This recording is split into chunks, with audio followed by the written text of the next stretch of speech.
Everything in English. The question is, well, you can ask me the question in English Well, if you should wish. Canada make any more concessions to get to the table with the U.S., and how do you balance them giving you a list? And if you finish that list, No, there is a, well, first thing, we have multiple levels of contact. We work through a series of issues. We understand what some of what the Americans would call trade irritants or trade issues are. We have some on our side as well. We're well prepared around those issues. We will sit down and work through those issues with the broader approach in the negotiation. We've made some counter proposals, which they're aware, and the time will come to really roll up our sleeves. But ce n'est pas un cas d'avoir un demandeur, un autre supplicant. C'est pas le cas de tout. Like, it's not a case of the United States dictates the terms. We have the negotiation. We can come to a mutually successful outcome. It will take some time, and we will take some time. But why aren't you going to today? 1 out of 5, and you're way behind Harper and Trudeau's pace. I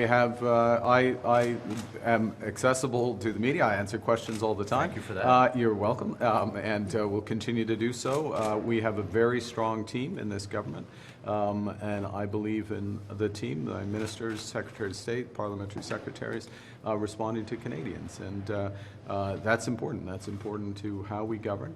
We govern as a team. We've got a lot on, important questions about the U.S., but at the same time, as I started, it's Earth Day, and one of the big things that the government is doing is the most ambitious, not strategy, but plan to put into place to achieve our goals with respect to protecting what really is, I would argue, the world's greatest natural heritage. I mean, we're the second largest country in the world. We have the longest coastline. We're going to protect 30% of our land, 30% of our waters by the end of this decade.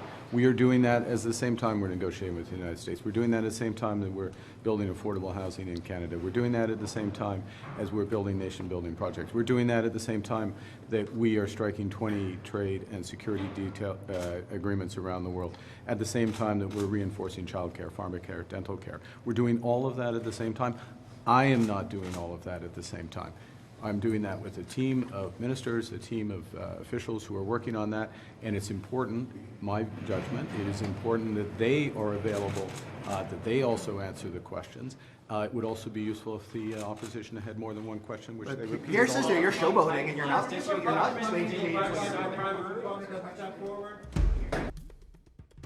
I know from experience that outside forces can sometimes seem overwhelming. My previous jobs at the Bank of Canada and the Bank of England was part of my duties to make regular public reports on what we were doing to manage the economy. And I remember during the financial crisis, when there was a real risk of panic, I developed a practice called forward guidance. It was designed to assure people that however difficult the situation seemed on any given day, that we were acting, and importantly, that we would continue to act with overwhelming force against our problems until they were solved. And that's the spirit I'm talking to you about today. Security can't be achieved by ignoring the obvious or downplaying the very real threats that we Canadians face. I promise you, I will never sugarcoat our challenges. Instead, I will talk with you directly and regularly about our plan, why we're doing what we're doing, what's working, what isn't, and what we're going to do next.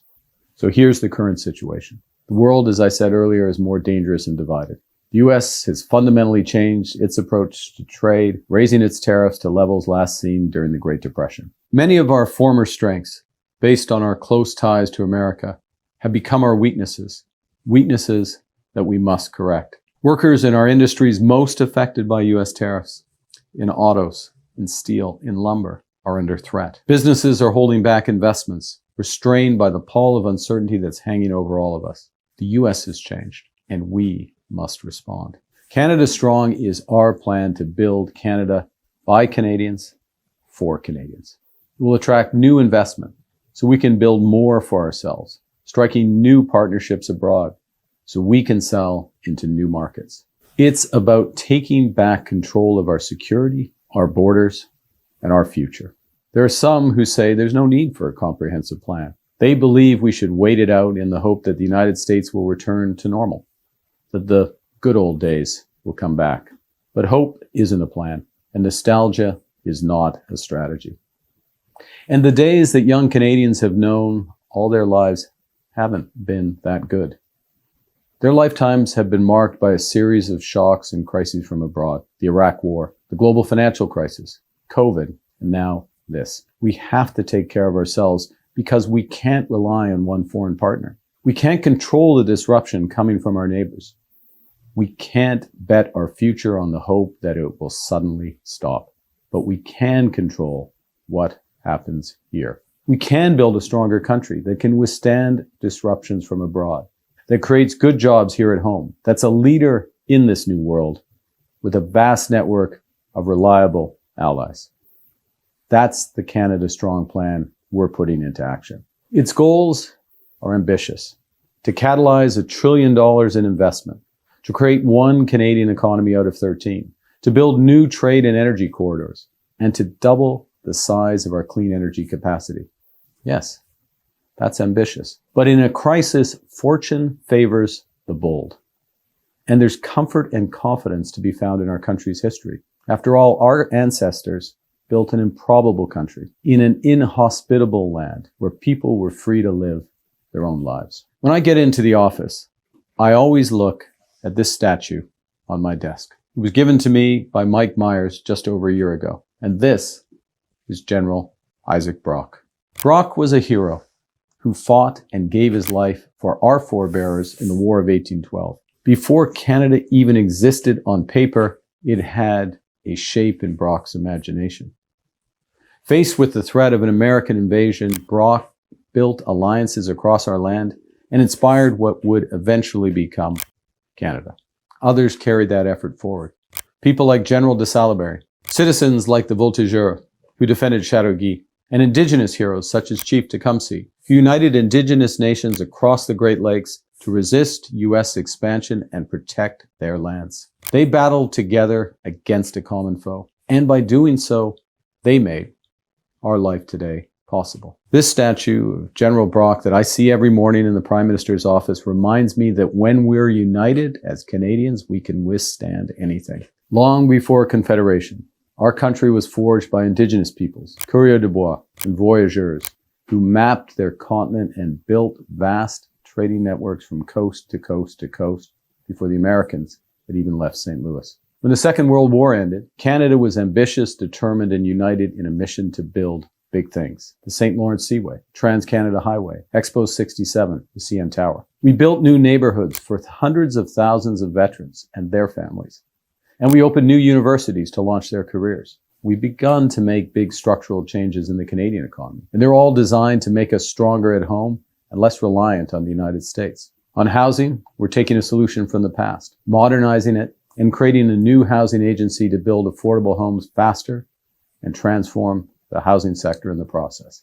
It's already up and running. And though we have a ways to go yet, housing affordability is already improving. For example, asking rents across Canada at their lowest level in nearly 3 years. On energy and infrastructure, we're removing roadblocks that have been getting in the way of big projects. On trade, to sell our goods and create new jobs, we're building relationships with other countries. We've signed 20 new deals on 4 continents in less than a year because Canada has what the world wants, from energy to education. We have the values to which most of the world aspires.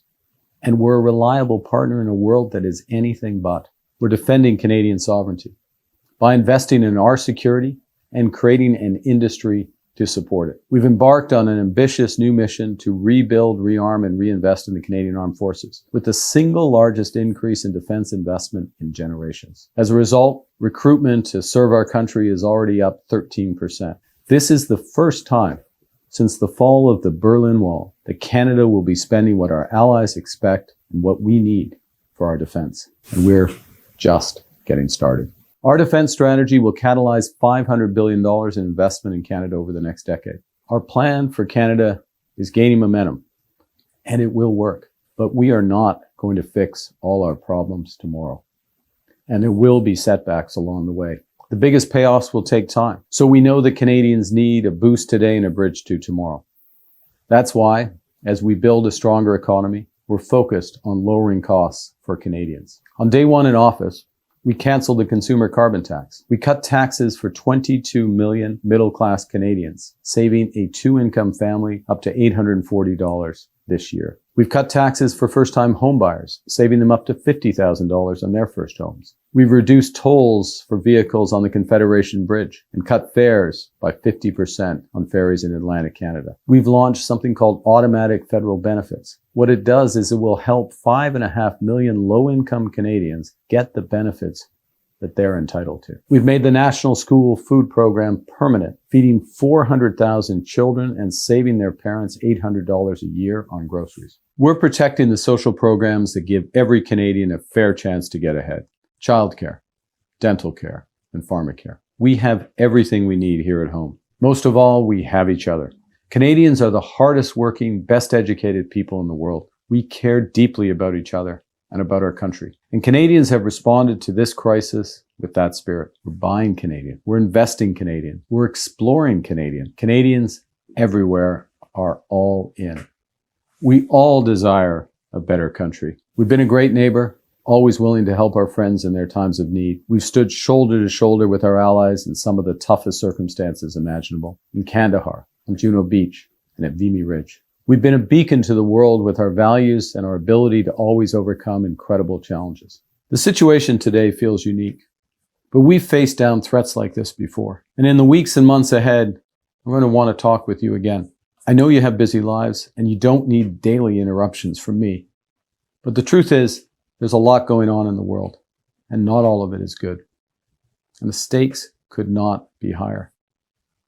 The way we're going to get through this is together. There's much forward guidance to be found in our shared history.